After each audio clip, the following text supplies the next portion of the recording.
Welcome to Behind the Scenes. Welcome to Behind the Scenes. I'm Goldee, your West Coast host. I have my sidekick, DJ Hart, Sweetport, Louisiana. And today we're here to put on a presentation. We're going to critique things dealing with reparations. Right, we're going to critique reparation, and also, we're going to give, the pros and the cons of, our perspective, what we see in regards to reparation.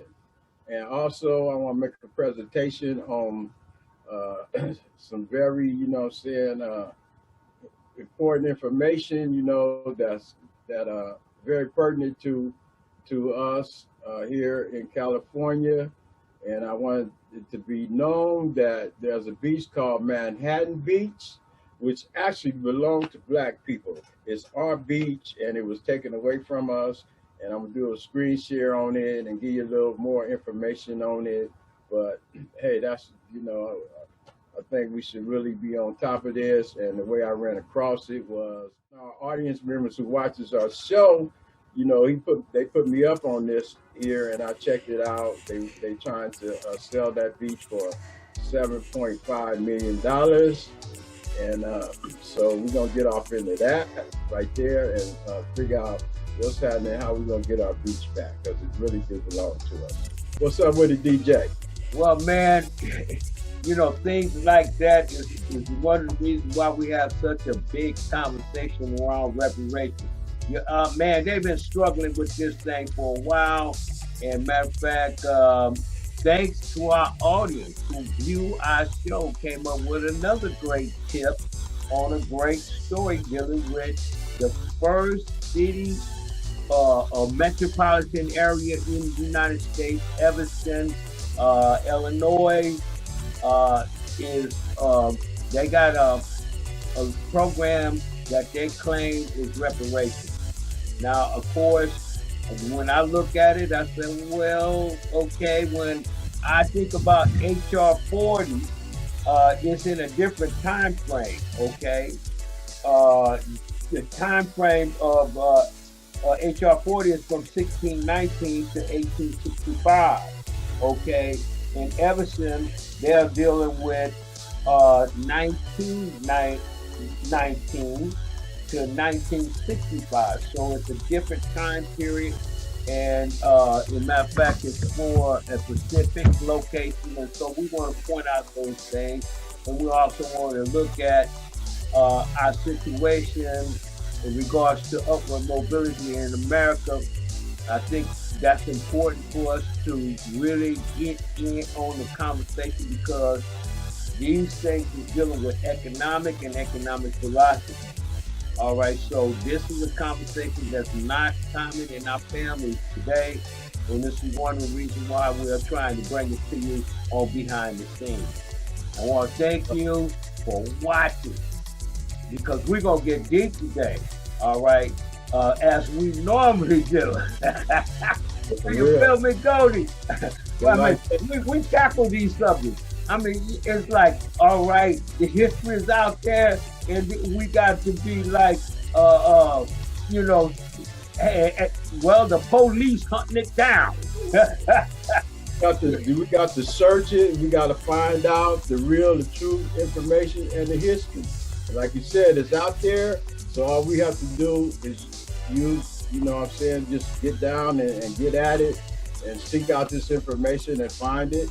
And because with that knowledge, that's going to open up doors for us, to come together, to unite, and, try to develop and create, businesses, educational institutions, and things for our people on our level, dealing with our culture, so we can have some source of what our lives are really about. And and let me add to that. One of the most popular subjects on YouTube is how to make money or things dealing with money. That's one of the most popular type formats that's out there today. Them are very specific. We are being more general because we're dealing with history, and so we're just trying to generalize certain things and point out specific uh, um, historical facts and bring them to your attention so you can have that as information because we're still under pressure. All right, now even today, I think I show you a little bit about Kamala Harris, and in my opinion of people. We got people who can talk about the problem and sound so beautiful and stuff like that, but don't have an approach to a true solution. Okay, so or they'll talk about the problems dealing with racism, then say they understand, but don't make a personal commitment to fixing the problem. So, I mean, that's politics. It's a lot of things going on in politics, but we want to get specifically down to the descendants of slaves. And, so Kamala Harris, she recognized 200-year period.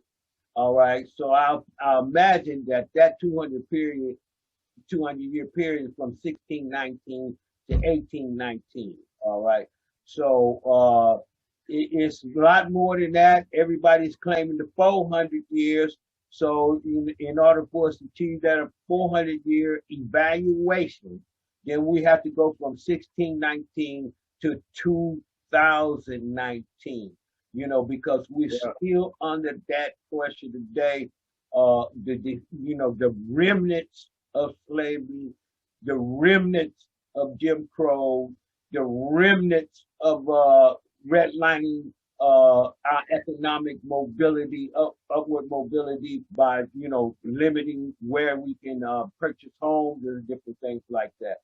So we're still faced with other problems that may not fit in that category, but they are important and they can affect us. And if we don't have economic, fortitude and economic information, then the decisions that we make may not be appropriate for fixing any of our problems as a people. And today, that's what I would like to illustrate today, the manipulation of money, all right, and show you that we can manipulate money ourselves and improve our neighborhoods. The goal that I intend to do is to actually be able to show you what is available and an alternative use for that. Do you feel me, Goldee? It sounds good. And you know what I'm saying? That's why we're dealing with the economics because, we gotta learn, even dealing when it comes down to dealing with the banking system. You know what I'm saying? We gotta know what's actually going on with that, how what I'm saying, we can make investments with the banks because the banks are actually using our money to make investments. So we should be seeing returns on that. So economics covers all that. That's what we have to deal with, what I'm saying, so we can open the door and get on the level to where, what I'm saying, we on a competitive level with the rest of society because there's no excuse for us to be on the bottom of the totem pole when our blood, sweat, and tears went into building, what I'm saying, and making this a strong country. So yes, and we did some homework in regards to reparations this time, but I have a document here that I'm reading and getting through that's telling me what was going on in 1925 in World War One. Okay, so this is a military evaluation of what was going on. So the military sciences. Oh, this is all brand new to me. So here it is. I never understood any military language. All right. So at my old age, here I am starting to understand the military philosophy and then seeing how this philosophy affects our society because, where do we pick our leaders from? All right, one of the criteria for politicians is military service. I got military service. I went to this. That's our blood, sweat, and tears right there. Yeah. And matter of fact, as I go through it, then I'm finding that we, in large numbers, participated in these wars, right? World War One, and sooner or later, as I get to The World front War line. We II, held up the front line. yeah, On every war. Vietnam War. That's where my friends went, and here I am. I'm not most of them. I never seen again. All right. And so when it comes to the Vietnam War, many of my friends went over there and fought for that. People that I went to high school with, they went over there and fought for that. All right. And it was a draft. All right. We got a different situation now. Yeah, they was forcing people to Yeah, go. we didn't have no choice. So when the study that I'm checking out dealing with World War II, the word drafted is inside of that document. Okay, so they're talking about the drafted black people, right? Because the administration at that time, and even now, and I guess it's going to be here forever, saying that if black people here, then we need to participate in the defense of this nation, all right, as a people, all right? So in the past, they drafted us. Now they don't draft us because why? All right, the economic crisis in the black community is so present and relevant today until people are making a conscious decision to go into military service as an employer. All right, so that's why we are participating today. It's a matter of economics. All right. Back then, my friends went to the war as a matter of economics. I was here in Los Angeles area building the bombs for Vietnam. Okay, so here it is.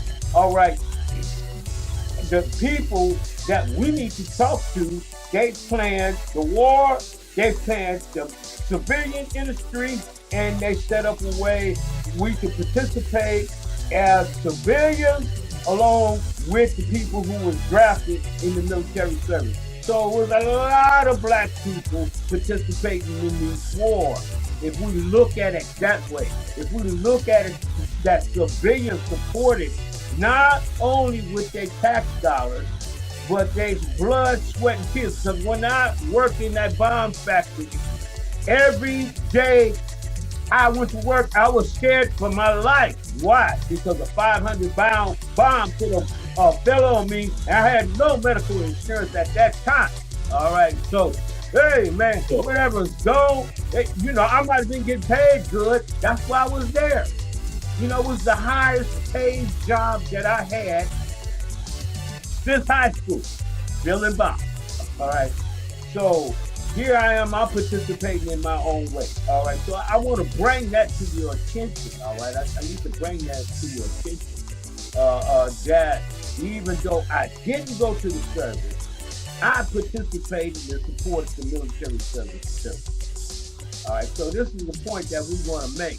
That all right, we might not be counting the civilian participation. We count that military participation, and then here they are, going into the politics, and then they forget that all of this is supported by a civilian participation in the tax structure of the United States. And so as we go through this program today, I'm going to show you the benefits of the uses of 3 cents of tax dollars, all right, a taxable 3 cents. All right, if I was getting 3 cents from Spotify, Apple Music, Tidal, and all the rest of these streaming services where my music is going, if I was getting 3 cents today instead of a fraction of a cent, I would be all right. I'll be able to look out. I would be able to look out for the emergency situations that may come up that prevent this black company from thriving in America. All right. So I'm just saying, as we look at these big companies and we hoorah them, we invest into the stock of them, You're not make whoa. Here we yeah, that 15 minutes. We got the rolling on this one, man. This is the opening of our show. We're running overtime on the opening of our show because, hey, look, when we talk about reparations, I want to stop the clock because who been talking for us? Military, politicians, and professors in universities. Well, I feel like they've been talking amongst themselves. They Yeah, haven't that been no, talking no. to the people. These are ones that media recognize as spokespeople for our community. That's who the media recognize.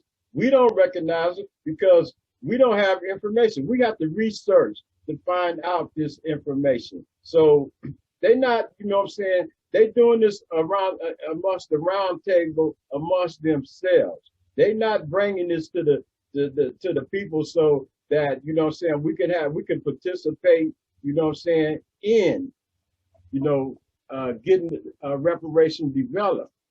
Yeah. So that's You what I know, mean. so this is the reason why we got this show to let them know that we are watching these PhDs Yeah. and these rich people who are talking for us, and we're analyzing what you are saying because I lived through the whole civil rights movement and I see the result of it today is that I am left in poverty. All right, so we may have made all kind of political gains, but the majority of us who live in America, we are hoping for a $15 an hour minimum wage. Why? Because that would help get us out of poverty. We got a whole lot of people in America today, especially in my community, especially in Shreveport, especially in the state of Louisiana, who are wishing for a $15 an hour minimum wage so we can get ourselves out of poverty. All right. So now, if we did that, oh man, Louisiana, oh boy, you know, we have to use a gradual thing in Louisiana because these people they're not ready for that, especially as this pandemic went by. Biden's trying his best to bail out the remaining industries that was able to survive. So this is what we are talking about. They who are established are getting aid to survive. But us down here, you know, we might get something, and the stimulus check is something, but it will not significantly improve my company. All right, it's only enough for a few minor things that's going on here today. All right, so it won't put it this way. That stimulus check, I want to pay for me a 12-inch and even a limited edition of 100 12-inch records. That is not a big enough budget to cover that. So think about my business. Well, it's a doggone shame, you know what I'm saying, that we have to be in the position that we have to hope and wish to be paid a $15 an hour salary, knowing that, you know what I'm saying, we in a country to where the country is not even qualified to keep enough businesses, you know what I'm saying, for people to go and be employed there. And even if you did make $15 an hour, you know that still is going to be slave labor because $15 an hour is not going to cover. You know what I'm saying? If you buying a $200,000 house, if you try to send your kids to college, you know what I'm saying? Boy, and the other luxuries, you know what I'm saying, that people deserve to have, you know what I'm saying, while we experiencing life here on earth. So our thing is create businesses of businesses that's going to support our people first. You know what I'm saying? We've been already caught up in this world of working for, you know what I'm saying, unjust people who don't care nothing about our existence. And so it ain't about, you know, so we're saying trying to get employed with them. It's about us getting in a position that to where we can build jobs in our community and we can employ our people and we can have an education, you know, institution that our people can go to and learn what the Most High created for us to know and learn and exist on earth. Yeah. Well, man, look here. You really hit on it because when you talk about that $200,000 house, you know, I haven't finished all of the homework dealing with all of the economics, but I just by peeking at the residents in that area, I say most of them houses are $250,000 or up. So here it is, you know, that $15 an hour job, boy. If you don't have two breadwinners trying to deal with that, you know, you're gonna be in a struggle trying to pay for a house like that. All right. So even though they're talking about with this reparation, we're gonna get into that. Let's end this segment. We're gonna go to the screen share because I am excited to find out that we had a black beach. I didn't know that. Tell me about that, Goldie. We're gonna go to the screen share so you can really get that information down to us, man. We need to know about that, man. Okay, so we're gonna go ahead. We're gonna move on to screen share so we can talk about Bruce's Beach. It's really our beach. So let's do that. Give us a few minutes to get this together here. Okay, there's Bruce's Beach. Wait just a minute. We'll be right back. We're gonna take a break and we'll come right back so we can make sure we got it right. 2 minutes and 2 seconds.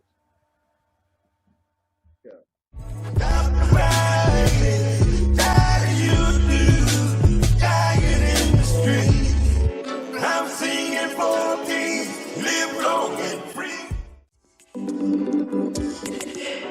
Welcome to Behind the Scenes. Welcome back to Behind the Scenes. We're back from our break. I'm going into screen share right now. The topic is Bruce's Beach. That's a picture right there of Bruce's Beach, located on the coast southwest of Los Angeles in the city of Manhattan Beach.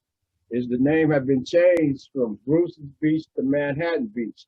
Bruce's Beach enjoys year-round sunny weather and clear skies.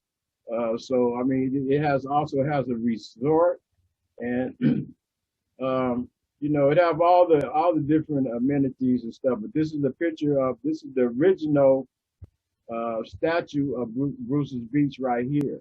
Of course, it has been changed, you know, since Bruce's Beach was manipulated out of the hands and control of a black man and woman. This is a picture right here of the husband and wife, the owners of Bruce Beach. So like I said, it's no longer Bruce's Beach, it's now Manhattan Beach. It exists in Los Angeles. Let's see, a young and ambitious married couple, Willa and Charles Bruce, purchased some of the land that makes up Bruce's Beach in 1912. They added 3 lots to the original land and soon set work establishing a resort that was open to all African Americans. Given that segregation practice had restricted most beaches' access for blacks in the city, the new resort was welcomed by many who had until then hardly had chance to experience the areas of coastal beauty and the naturalness of nature. That's why I feel like, you know, if we having a beach of our own is so important because, you know, that actually give us a chance, you know what I'm saying, to go, you know what I'm saying, out to and enjoy, you know what I'm saying, the natural nature, you know what I'm saying, of life, you know what I'm saying, at a beach or a resort. and whatever else they got going there for recreation purposes. Now, and the land around the resort was bought by a wealthy land developer named George H. Heck, also in 1912. So, being a bit of a maverick for the times, Heck did away with the common practices of racial segregation by offering up the plots for purchase to African Americans. It was he who also funded Peck's Pier, which was originally the only local pier accessible by African Americans at that time. Thanks to his actions, Black families were able to buy properties near the Bruce's Beach Resort and build their own summer homes. So we do have homes over there in that area, that Black people was able to buy. At least we was able to hold on to some property, house-wise. This helped the area to grow into an important fixture of Manhattan Beach Black community. So, after that, it changed to Manhattan Beach's Black community. But I don't recognize Manhattan Beach as, being our Black community, because right now it's a mixture of all kind of people, and it's basically the homeowners there are, the boozy class of people, so they on another, they're a higher class of people, so anyway, so the development of the resort in that area was brave undertaking, one that was not met without disapproval. Those who wished to uphold the racial segregation practice that formerly kept the Blacks away from the beach severely harassed Bruce's resort visitors and Black homeowners. So I imagine and tension grew so high in the 20s that the resort and surrounding homes were eventually condemned and closed by the city. Now check this out. The NAACP organized a swim in 1927. And after being arrested for swimming in the waters of Manhattan Beach, the members fought the charges. Their case was won, resulting in the overturn of the city's condemnation and the decree that the beach would again be open to the public without restriction.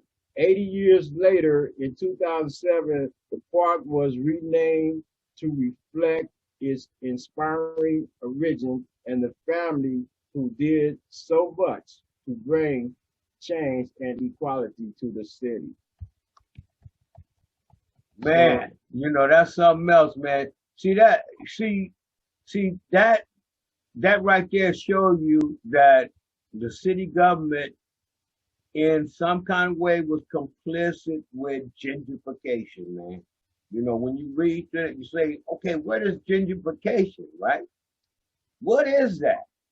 All right, that's like when a Black neighborhood was Black and all of a sudden, for whatever reason, all right, it gets gentrified. The reason was they condemned it. They condemned the homes.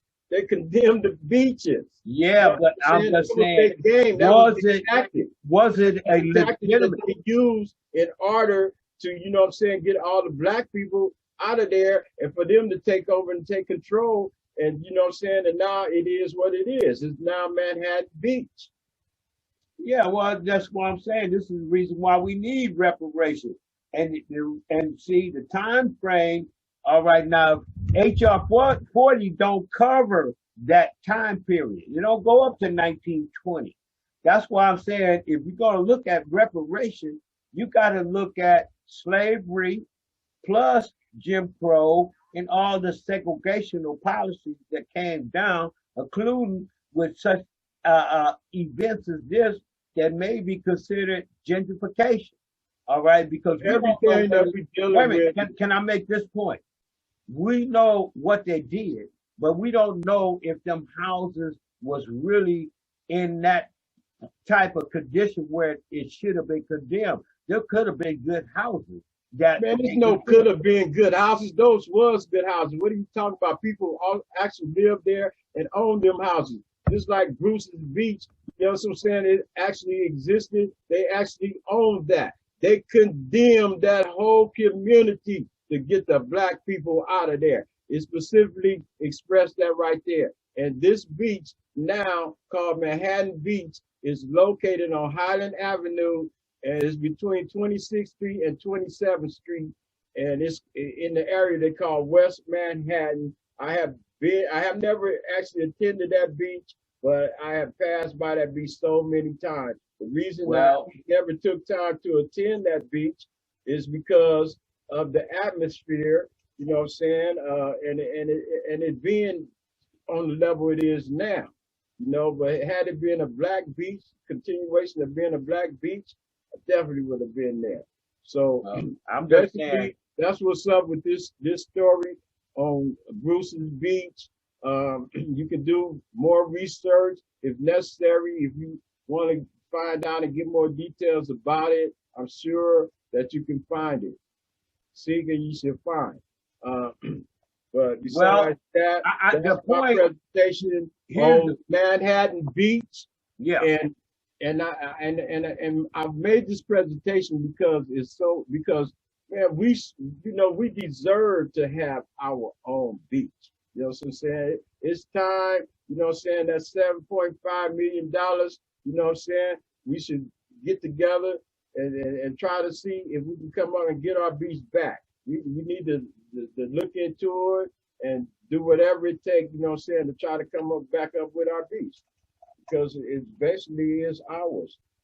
Well, that's one of the reasons why I'm studying so hard, and I'm hoping that this education will pay off. There is no guarantee that education will pay off, but I'm trying my best to make sure it do.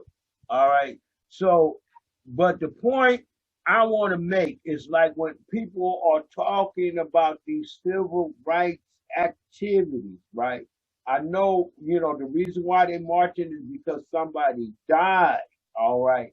But when they talk, they not talk about economic solutions, So if we don't really have the government on our side and we don't have government protection, legal protection to prevent certain things like this, gentrification can continue to go on. And Nobody we have not nobody had will be government marching protection. about gentrification. You say if we don't have, we have not had government protection. You could go all the way back to Black Wall Street.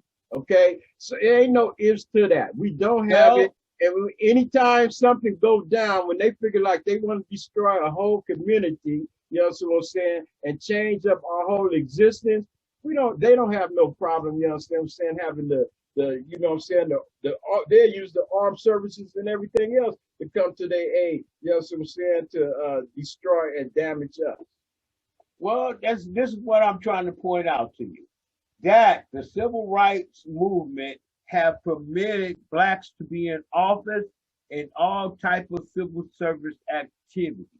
Now, while they're there in those positions, they need to be looking out for us, and they need to be the watch guard to make sure that our civil rights or our human rights So that's what the should not be Constitution is for. If they don't violated. abide by that, I'm they just don't saying, I'm appealing to them. I'm appealing to their conscience, understand. all right? The conscience of our leadership, because we got black mayors and black people all over the place in politics, man. So I'm appealing to their conscience to really come alive in the world of politics. I mean, we or the people elected you into office, right? And and just considering that the Democrats are in the White House today, all right, we can find a lot of evidence to say that black people really helped President Biden get into office. All right, so then we want to extend that conversation over there to our white counterparts who should be representing us and appeal to the conscience of them to no longer allow gentrification to come and disrupt a whole community again. Because when they do it, they're going to have their excuses, but their excuses probably ain't good enough. Well, that's absolutely true. And you know what I'm saying? That's what we've been dealing with all through the struggle, is trying to get them to, you know what I'm saying, look at the real and the truth of what they're doing and what they have done. And we haven't gotten nowhere with it. It's not working. I'm tired of trying to appeal to somebody who have a blind eye, you know what I'm saying, to our existence. So therefore, what's necessary is for us to come together collectively as a whole, a people, is for us to search, research, and find out the real and the truth about our existence. And, you know what I'm saying, and just pull ourselves together, you know what I'm saying, as a people. And you know what I'm saying, that's how we're going to make our move forward. As far as trying to appeal to them, the best we're going to get out of them is some tokenism, you know what I'm saying, throughout us, some programs and stuff set up, you know, that's really fictitious programs.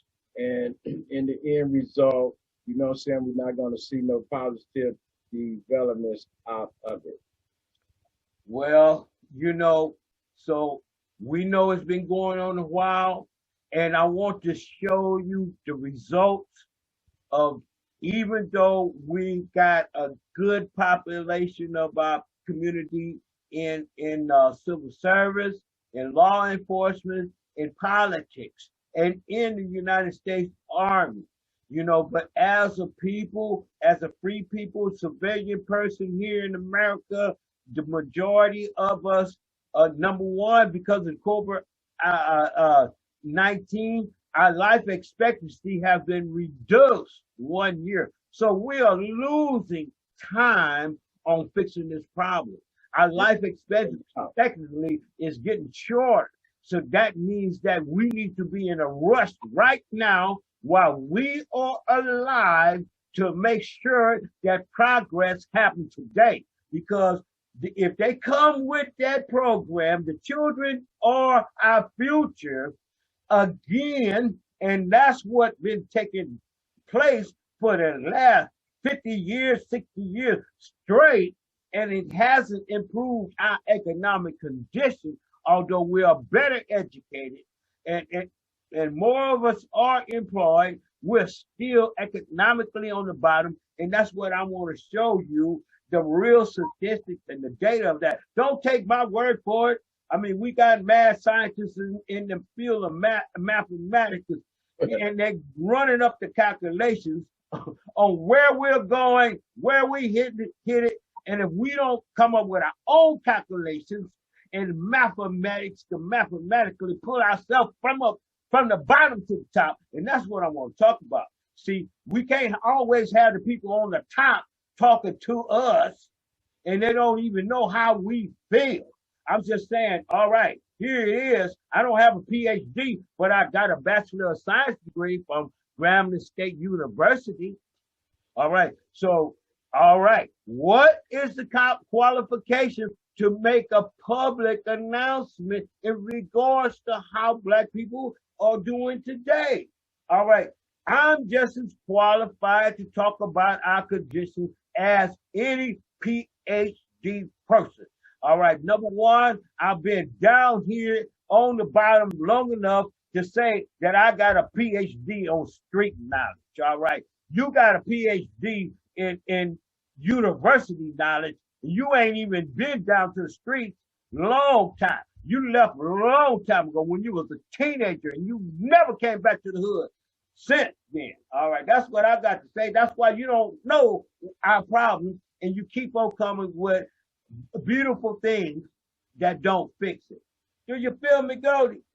Well, that's their whole, that is designed, you know what I'm saying, for them to, you know, have stuff set up to, they act like fake, like they, you know, looking at the issue but they're not actually trying to deal with the issue because they really, they even in today's time, what I'm saying, we're not getting our props, we're not getting our respect. They still try to look at us as, so said, dehumanized people. What I'm saying? They know exactly what our people have been through. They know that they are the people who are responsible for the subjection to all the madness that exists with us, and they have no intentions on trying to, rectify, correct. They don't even want to pay reparation. They don't even want to, they done they've been in debt with every other race on this earth, and they have, paid their debt back to them in some way. But when it comes down to us, they think they can sweep it under the rug. They think they can just keep ignoring it. But, we got to push the line. We got to look at this as being mandatory, situation of us, reaching the level in life that we need to. We realize, that we may not actually see it, but we want to pave the way, Yes. for younger generation. And that's what this is all about. And you know what? See, opening that door up. right. The door we talking about is a black-owned door. All right. So when them people graduate from the universities and stuff, that we have a black-owned business that they can bring their education to and use it in a black-owned business, because our intelligence is being stripped away from us by major corporations, and that's, there go our folks. They moving out the neighborhood because we haven't competed in industry. So that's what I want to say to the people who are smart enough and have the will and the ability and the guts. You got to have these balls to go into business, man. If you ain't got the nuts for it, all right, you ain't gonna do it. The reason why we got this show, because I love commercial business activity. Even though this is not a commercial activity, this is a volunteer service, but an example of what could be happening if we was getting real money for our production. So, but reparations can help make it a profitable business. So that's why I'm bringing it up, and I want to go into the statistics, and I want to thank you, Goldee, for bringing up Bruce's Beach, man. I've been to Manhattan Beach, all right, but I didn't know that black folks owned it. Right. I know when I went there, I had to be extra cautious when I was driving, because police was just like on the hunt, for us to give us any kind of little citation or whatever. You understand? Or grab your car and tow your car away if you didn't park correctly. All right. And that's a rough one there, man. You're a long ways from home. You all the way at the beach. They're a long ways from home. Man, you don't want your car towed. Man, we need our beach back. So we need to do whatever it's going to take, to get back our ownership. And as simple as that. As far as I'm concerned, that the whole community belongs to us. And that would be a perfect part of reparation. You know what I'm saying? Making sure that we get our community back. That's our community. So we could go ahead on and move on to the reparation project and part of the show. And what we doing on time? How's our time look? Oh man, well look, hey, the beep didn't go off. We went way over. Okay. But anyway, that's what happened, man. When we analyze, see, we're not just sitting up here quoting history. We're analyzing, we are internalizing it. And as we internalizing it, we're trying to show you this is what you need to do with history. And that's the whole thing, we do these presentations, because we definitely need to know that, our earlier positions with our ancestors, we need to know that they was established people. We need to know that, you know, saying they was business owners and land and property owners. And we need to know that, you know, saying this, everything was just taken from us, forcibly, destructively taken from us, you know. So we're not talking about nothing, you know, saying that we want no handout or anything like that. We're talking about a debt, you know what I'm saying? And we're talking about what we deserve, you know what I'm saying? And that's because, you know, our blood, sweat, and tears went into, you know, that development, having that, you know what I'm saying? So yeah, but we're gonna move on to our reparation and give us 2 minutes and 2 seconds, and we'll be right back with you. All right. All right. Be right back. Y'all hang in with. I just wanna say I'm on my way, baby. Hello, my baby. Can you hear me? Can you hear me? I'm on my way. Trying to make my way. There's an accident stuck in me. Traffic. I'm on my way to see you today.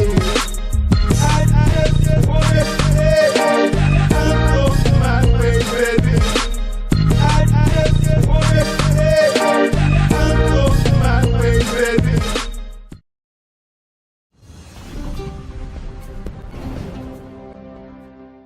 Before we get to Chicago reparations thing, I want to point out a couple of more statistics. Now, if I can get to it. All right, here's the United States. You know, I want to show the United States. All right, now you are over here in California. Here I am in Louisiana, and Illinois is right here. We see Chicago, and Evanston is just north of Chicago by the description of what they was talking about in the story. All right, so let me go to the next screen share that I want to find. And hang on just a second. The reason why I'm concerned about these various economic things, and I wanted to really show you where we at. Now, okay.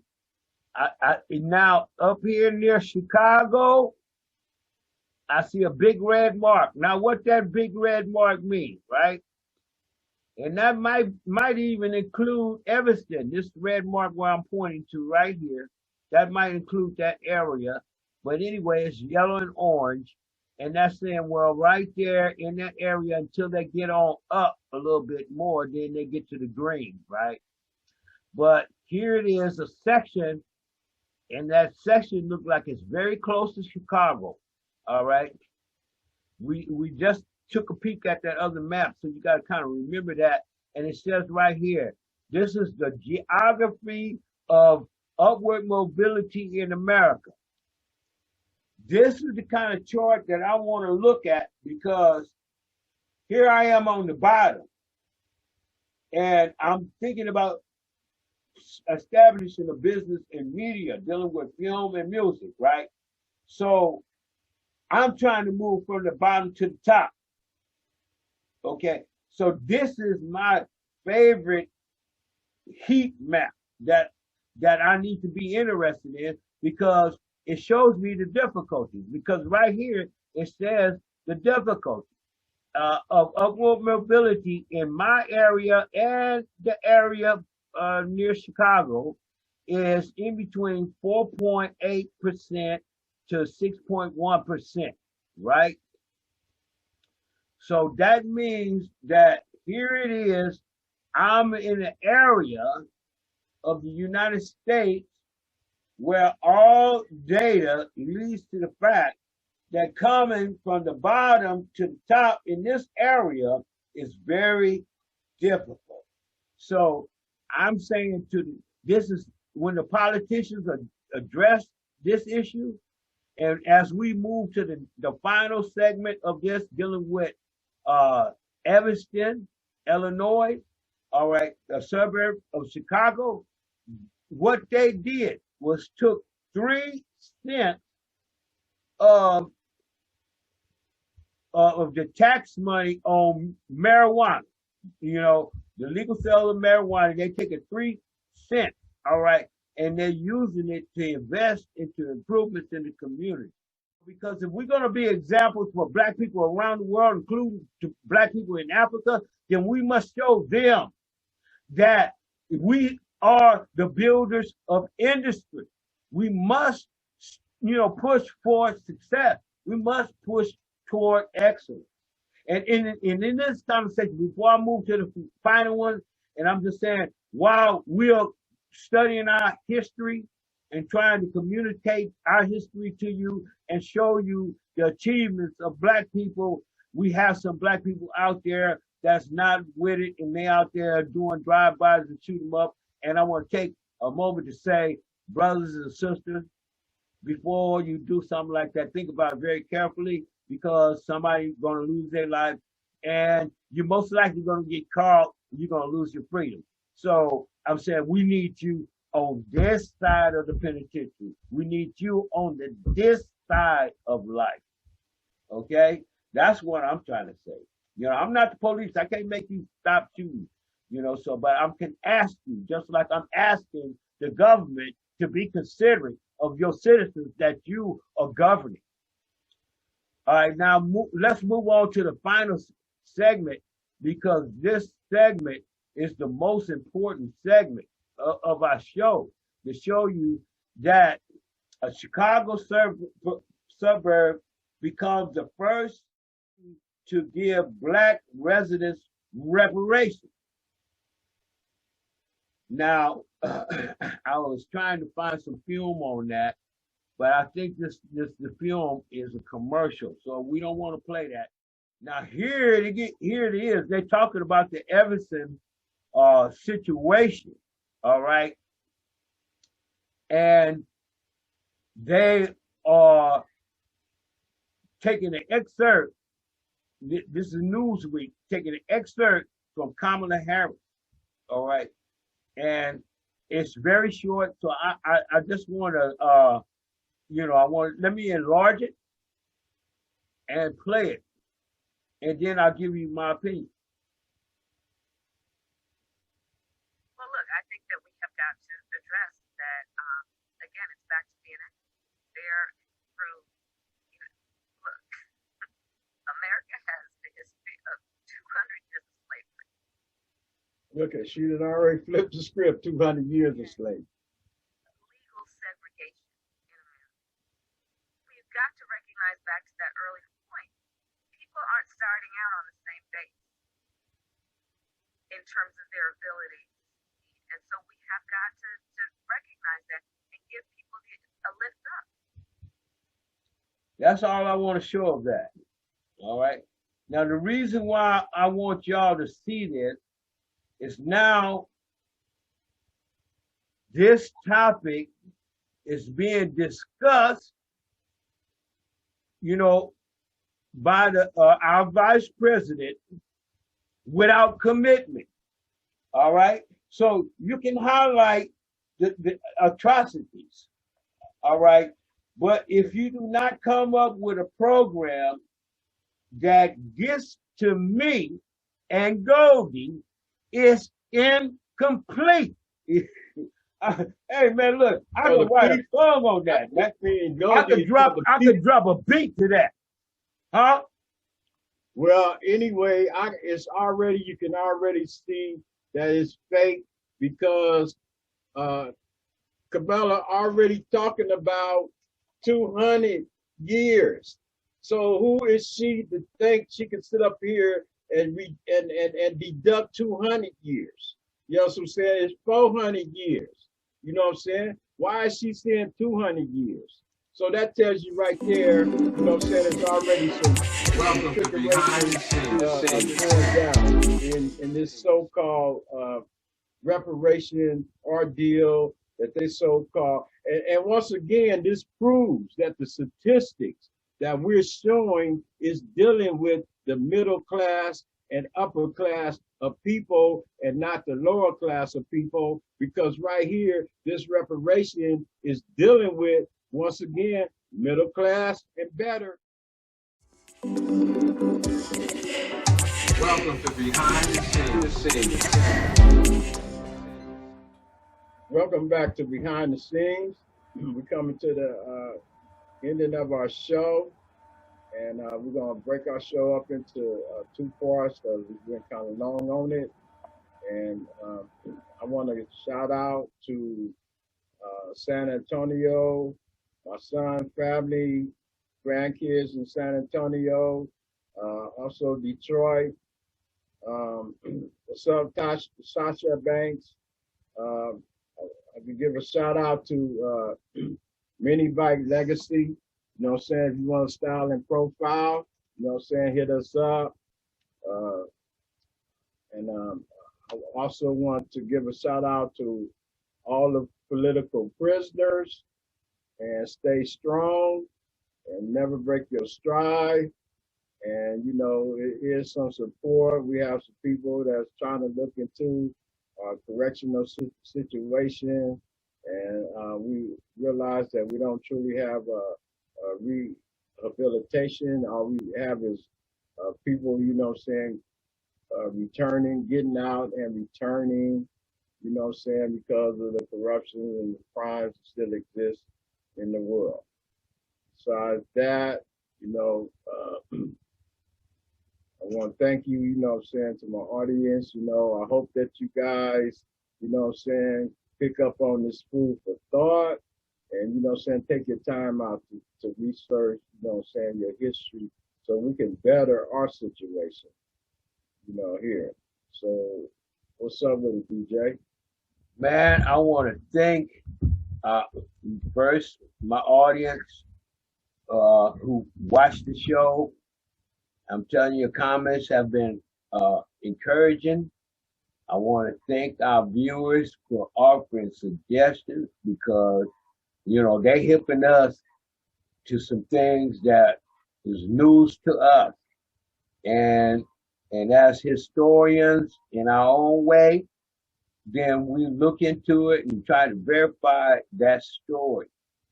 And sometimes it's one that, you know, we don't have a lot of criticism about. Sometimes it's some good things that reflect our rich past. And the only thing we can really do is honor that of our history. Okay. And sometimes, you know, like today, when we look at Evanston, I say, well, it's a good thing and a bad thing all at once. All right. Which is, it doesn't allow you the freedom, all right, of choice of how you're going to invest your money. And, you know, we need to be treated as adults who can make wise economic decisions, and we need practice at that. We need to continue to practice at that. And as we get good and our family members are watching us, all right, get better at it, then they learn too. So we're teaching the people in our immediate proximity, you know, how to manage money when we have the freedom of choice. All right. I want to thank my #1 music fan. Thank you for writing me all your beautiful comments and about my last album. Man, it's out there. I need to sell a whole lot more of these things, you know, in order to build the kind of company that really will represent Black people in such a way where we can have food for thought, good communication, and a potential for upward mobility in our neighborhood. And also, as an independent media company, then we want to use our freedom of speech to address the nuisances in our community and ask our folks who are doing prohibited activities like these drive-by shootings to please stop. I'm begging you in my own way to be a better person, and find a different solution. And if you made a mistake and suffered a tremendous loss, that still do not mean that you need to pick up your gun and go shoot somebody for your mistake. All right. So you should always do diligence when you are doing business. All right. And do good business. That way you can live through that. All right. I also want to point out what have my fans been writing me about. It is cut number 4. On My Way. Woo! That song is smoking, man. I mean, it's full of high energy. You know, the last comment I got, boy, they said, man, they was browsing and came across my song. They said, boy, Yeah. this what takes me back. Man, it was a beautiful young lady who said that. It must have been something that was in her past that this song touched her, because that's why I love music, and I love the people who love my music, man. That's what it's all about. You know, I have my complaints, which is the small fractions of a penny, you know, that we get from streaming services. I like it to go up to 3 cents, but other than that, I'm not complaining, you know. But if it was better funding, or a better way that I could get my returns on my investment in a more lucrative way, what that would do is help speed up production. It would allow me to, you know, hire people to help me with other activities other than music that's taken away from my music. I can hire somebody to do those jobs where I can focus on my real business. All right, so that's what money is good for. And in that process, here I am, I'm contributing to somebody's job or business, you know, so I'm contributing back to my community as I invest into just living, man, you know. So, you know, this is what we're trying to make sure that our folks understand, that it's always about economics. You might not be paying attention to it, but it's there. We need to recognize it, and we need to get better at it. So that's all I'm saying. You know, we need to prepare, preparation for reparation. So when it gets here, you will not be in a not knowing position, you know, to, you know, what to do with money. There's a lot of people out there teaching that. Okay, so I'm just encouraging you to get the right education, to focus on money, focus on economic issues, and get good at it. All right. So that's all I'm saying. Do you feel me, Goldie? We're gonna wrap up this show, man. Thank you for behind the scenes. Thank you for tuning in. That's our show. Good night. Peace. And don't shoot nobody today, please. Stop the drive-by.